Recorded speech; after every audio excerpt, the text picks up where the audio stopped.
Porém, Deus nos ama incondicionalmente. Amém? Ele ainda te ama quando Pedro, gente, foi ele quem disse, eu estou contigo, Jesus, certo? Pouco antes da cruz, Pedro sacou a espada e deixa Jesus em paz, pá! Cortou o cara, Jesus, Pedro, guarda essa espada. E aí Jesus pregou a orelha do rapaz, curou, colocou de volta, curou. No meio da crise, Senhor, se te negarem, eu estou contigo. Eu sou Pedro, eu sou uma rocha. Na hora em que Jesus foi levado, ele foi testado. A moça perguntou, você não é um daqueles? Não, eu nem conheço esse tal de Jesus. Jesus podia ter ficado muito chateado, podia ter se limitado e não perdoar. E disse, sabe, eu não confio mais em mais ninguém. Mas no momento em que Jesus ressuscitou dos mortos, olhou para os discípulos e falou, vai e diz isso para os discípulos e Pedro. Ainda não terminei com ele. Pedro, você pode ter falhas, ainda há coisas que tem que resolver, mas você vai vencer. Esse é o Jesus que servimos e essa é a atitude que temos que ter, sempre olhando para algo maior do que o que alguém está passando em sua vida. Seja qual for a crise que passamos, é uma oportunidade para Deus revelar a sua glória. E é aí que Deus revela a sua glória. Você vê os discípulos, quando eles estavam indo lá para o outro lado, obedecendo, em ir para o outro lado, entraram no barco. Jesus sabia das limitações. Deus sabe das suas limitações. Deus sabe o que você aguenta e o que você não aguenta. Ele sabe quando te dar graça. A sua presença poderosa para te ajudar a vencer. Ele sabe, mas ele quer que você se conheça. Abraão foi oferecer seu filho Isaque. E quando Abraão estava prestes a fincar a faca no filho, a Bíblia diz, um anjo falou e falou, Abraão, agora eu sei, mas Deus sabia desde o começo, mas quando Abraão realmente sabia, Senhor, não importa, eu ainda confio em ti.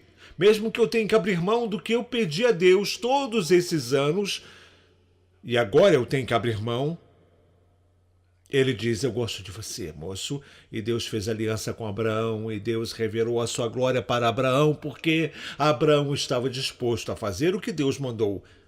Lembre-se, onde Deus nos coloca, ele também tem a habilidade de nos tirar.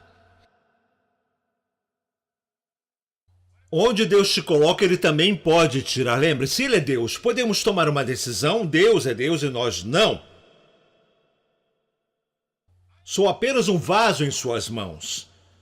Se Deus disser, eu quero que você vá lá para o outro lado e eu obedecer a Deus, uma coisa vai acontecer, eu vou ter confiança suficiente para saber que ele não disse para eu chegar lá no meio e depois afundar. Ele não disse, não, ele diz, vá para o outro lado. É meu trabalho manter o foco no que Jesus me mandou fazer, apesar do que estiver passando. Eu gosto do que está em Mateus 14, versículo 25, diz assim, agora, na quarta vigília da noite, isso é entre 3 e 6 da manhã, lembre-se, ele disse 8 horas atrás para irem para o outro lado. À noitinha eles foram para o outro lado, então por 8 horas eles lutaram. 8 horas lutando com as ondas e contra o vento. Como já falei, a crise muitas vezes ela te detém para te afastar. Você pode imaginar eles tentando ir para frente, sendo puxado para trás. Tudo bem, 8 quilômetros. Não dá 8 horas para fazer 8 quilômetros. Eles tinham resistência. E a coisa vem para te dar resistência. E eles lá remando, mas eles vão assim, eles podiam ter chegado ao destino. Deus sabe o que você está passando. Você não acha que Jesus estava lá do monte olhando para aquela água? Balançando a cabeça? Eu falei para eles desde as 6 horas da manhã. Eu já sabe, são 3 horas da manhã e eles ainda não avançaram nada. Às vezes olhamos para a nossa vida e falamos, mas Deus, todo esse tempo eu estou no mesmo lugar. Agora, minha vida deve estar melhor do que está agora. E por que isso? A perturbação da vida Os problemas da vida são todos feitos para te afastar da glória de Deus. Por isso precisamos aprender a lidar com a crise da vida. Mas diz, Jesus foi ter com eles. Andando sobre o mar, é interessante que o Senhor espera que precisemos dele antes dele aparecer na cena. Onde eles estavam lutando, Jesus estava andando. Eles entraram no barco para irem para outro lado, Jesus subiu o monte e lá ele orou, então ele estava em melhor posição para ajudá-los a chegar do outro lado do que se fossem sozinhos.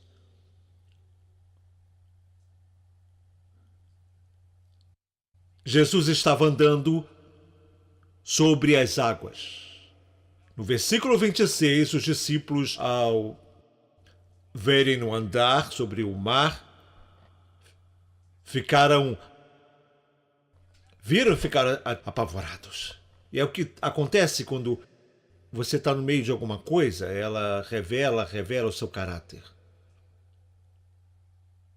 Do que você é feito, você só conhece as pessoas que te amam quando você atravessa uma fase difícil. Você sabe quem é seu amigo e não. Nada mais me surpreende nos cristãos hoje, sabe? Podem até falar, mas vivem o que pregam.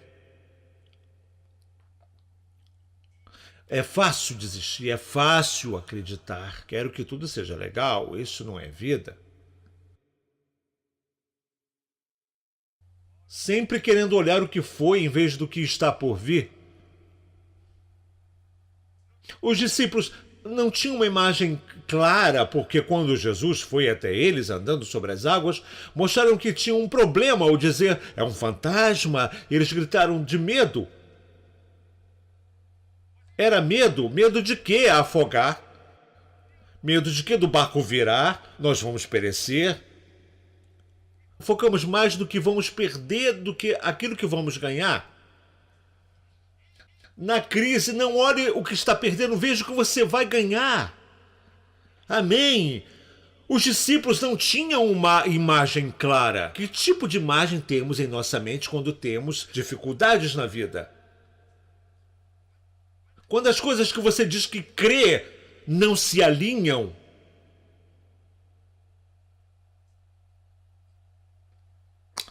não pensamos nisso, né? Bem, você acha, começa a pensar. Muitos passam por isso. Acontecem e aí dizemos que cremos, mas isso aconteceu. É crise, irmão. Divide a sua visão, te faz pensar outras coisas. Disseram que era um fantasma, não é real. Ei, o que você está passando é real? Hein? Isso não está acontecendo comigo. Ah, tá. Os discípulos em pânico e a mente medrosa torceu a percepção de como as coisas acontecem numa crise. Temos uma visão torcida quando atravessamos por coisas. O problema que os discípulos tinham não era externamente. Não era a tempestade, o problema era Jesus não ligou para a tempestade. Ele andou sobre ela. O que nos preocupa não preocupa a Deus. Sim, Deus se preocupa mais do que está em você. Esse homem cometeu adultério, esse homem matou, e aí Deus diz que ele é um homem segundo o seu coração. Por quê? Porque Deus olha o interior. O que aconteceu, o homem olha a aparência externa, mas Deus olha o quê? O coração. Deus olha o que acontece em você lá dentro. É por isso que quando você vê uma pessoa que está passando por dificuldades e ela está chateada, você já viu uma pessoa chateada, brava, quer te xingar sem motivo algum, sabe? Você não fez nada com ela e de repente ela está brava. Por que você está com raiva de mim? É igual o marido chegando em casa, a esposa já fez o jantar, tudo ok? Oi, meu amor, como você tá? Eu odeio! Alguém sabe do que eu tô falando? Sim. Não erga a mão, irmão, por favor, fica quieto. Mas ele chega em casa e você lá, você cantando, louvando o Senhor, intercedendo. Na mesa, o que eu fiz de errado? Você não fez nada de errado. Não é com você. Algo aconteceu para ele te responder daquele jeito. Algo aconteceu quando a pessoa está passando por lutas, você precisa descobrir quem a magoou. Quando as pessoas estão chateadas, alguém a magoou. Ela quer descontar em você. Você está ligado, irmão? E estavam ali com medo. Eles tinham medo. Medo de que onde? No seu interior. Que influenciou a resposta deles. Antes de Deus fazer qualquer coisa nas circunstâncias da nossa vida, primeiro ele tem que lidar com o que acontece dentro de você. É por isso que Deus sempre trabalha de dentro para fora. E essa é a diferença entre relacionamento com Deus e religião. Não faz isso, não. Mas a Bíblia diz, por fora estão limpos, mas por dentro estão cheios de ossos. Deus trabalha de dentro para fora. A vida está dentro da semente, não fora. Amém? A presença da vida revela a semente. O que está na semente, a mesma coisa. Deus está dizendo que o que está guardado em você. Porque é só o que aparece quando a crise vem. Amém? Ah, fulano não vem mais para a igreja. Por quê? Bem, sei lá, ele está passando por luta. Bem, isso me diz que ele não tinha nada. Porque se ele disse que crê em Deus e no poder de Deus, então não faz diferença. Ainda estou aqui. Paulo passa por muitas coisas. Ele disse, mas nada disso me abala. Nada. É o que precisamos trabalhar. Precisamos trabalhar o que acontece dentro da gente. Nossa consistência que devemos ter. Precisamos trabalhar nosso foco, como focamos em Deus. Precisamos saber formar na nossa mente uma resposta quando tivermos dificuldades. Jesus disse, você tem que se alegrar. A gente tem dificuldade em se alegrar quando a coisa está mal. Não é que queremos fingir que não está acontecendo. Só estou fazendo o que o homem diz. Eu tenho vontade? Não, mas ele manda. Diz que é um processo. Diz que a glória está a caminho. E se a glória está do outro lado, eu vou fazer o que ele mandou fazer. Olhando para Jesus, autor e consumador, olhe para Jesus, porque é o único que pode nos levar para o outro lado. Estamos lutando. Não é? Mas olha, Jesus falou com eles. Ouça o que ele tem a dizer quando você tiver uma luta na vida. Não ouça os amigos. Não ouça os amigos de Jó. Quando Jó estava passando por uma grande provação, 10 filhos mortos, a esposa surtada, sabe, igual você, tentando consertar, sabe, tipo acontece com você tentando concentrar em Deus, e aí vem a mulher e fala, estou tentando contextualizar, ok? E ela disse, amaldiçoa esse Deus e morre, para mostrar como é que ela estava, hein? E ele falou, mulher, você fala como uma tola, como uma idiota. Ele devia ter feito o que Jesus fez quando Pedro falou, Senhor, sabe, tu não deves morrer, tu não deves ir à cruz. E o que Jesus disse, Pedro, mesmo que teve a revelação, tu és o Cristo, o Filho do Deus vivo, poucos dias depois, Jesus teve que repreendê-lo e falar, para trás de mim, Satanás. O diabo pode falar através das pessoas. Você tem que discernir. Você tem que discernir. Quando vem, eu digo, sabe, talvez você tenha feito algo errado, você talvez, não, cala a boca. Calado. Não, se chama vida. Se chama vida, a escola. Mas precisamos manter nosso foco em quem? Em Jesus, amém? Mantenha o foco em Jesus. Veja em Jesus. O problema dos discípulos não era no exterior, como eu já falei, mas no interior. É por isso que Deus trabalha de dentro para fora. Não tenha medo. Lembre, no meio da crise, a presença de Deus nos dá a certeza de que Ele está aqui. Enquanto eu souber que Deus está comigo, eu posso passar por qualquer coisa. E sabe, eu vou dizer, Senhor, lá vamos nós. Vamos de novo. Eu não vou falar, eu vou. Não. Eu vou crer no que o American Express diz. Não saia de casa. Sem ele, qual é, gente? Qual é? Não.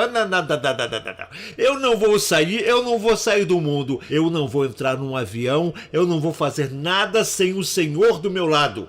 Amém? Sabe? Porque eu sei que tenho melhor chance se eu tiver com Deus do meu lado. Glória a Deus. Amém? Precisamos ter Deus em nosso barco. Amém? Agora Pedro resolveu pedir ao Senhor para andar na água também. Veja só, os outros 11 não disseram nada. Então, quem está no seu barco quando você atravessa uma crise? Tem gente negativa do seu lado?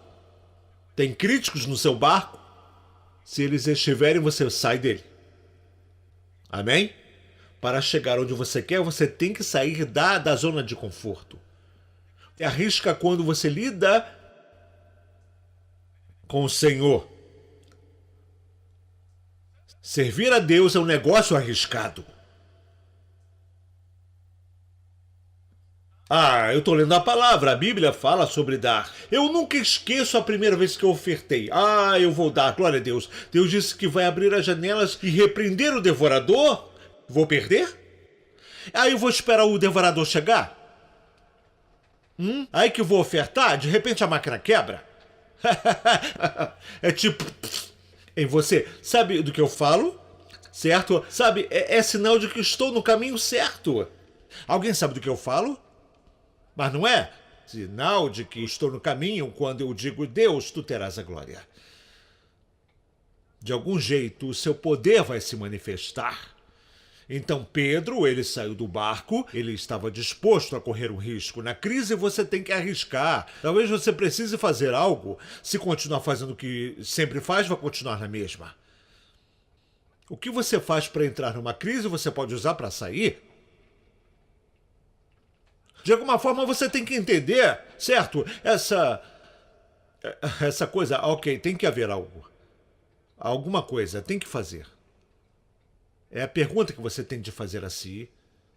Como estou respondendo? Sabe, quando eu passar por isso, eu não quero ser a mesma pessoa. Não, eu quero ser, não quero ser. Se eu tiver que passar por algo, eu não quero ser a mesmo cara. De algum modo, eu tenho que ser melhor. Pedro, andando sobre o mar, revelou o que ele tinha. Porque a Bíblia diz, quando Jesus disse vem, diz que Pedro deixou o barco, caminhou sobre as águas para ir a Jesus. Então, gente, me inspira. Sabe, é mais seguro andar com Jesus em meio à crise do que sozinho, sem ele. É mais seguro estar com Jesus. É mais seguro ficar com o Senhor em meio à crise. Eu prefiro sair para encontrá-lo no meio do que ficar. Encontrá-lo no meio do que ficar onde é seguro. Com amigos que não fazem coisa nenhuma. 10 anos depois estão a mesma. Não mudaram, não cresceram. Eu vi uma pessoa outro dia, eu fiquei pensando, caramba, o que aconteceu? Ele não muda, não cresce. Você tem que melhorar. Deve ser mais sábio. Você não tem mais 16, nem 25, nem 35, nem 45, nem 55, tem 65. Você tem que ser mais esperto. Porque se a vida é uma escola de aprendizagem contínua, você tem que aprender sempre. Amém? Mas quando ele viu aquele vento, ele viu... Aí os sentidos começaram a dominar a sua mente. Veja, quando estamos em meio a uma crise, rapidamente perdemos a nossa confiança ao deixarmos a lógica humana competir. Se ouvir as pessoas, você não vai fazer nada na vida. Bobagem. Você tinha que fazer isso, tinha que fazer aquilo. É a lógica humana. Eu posso ver Pedro lá, andando sobre as águas e indo até Jesus e de repente... Ei, Pedro, cuidado com aquela onda ali, cara! Ei, Pedro, cuidado, é fundo, hein? É fundo, você está com medo, não é? Você tinha que ter medo, Pedro. Isso afundou o que Jesus disse, vem. Por quê? As pessoas sempre querem dizer o que você deve fazer quando você passa por crise.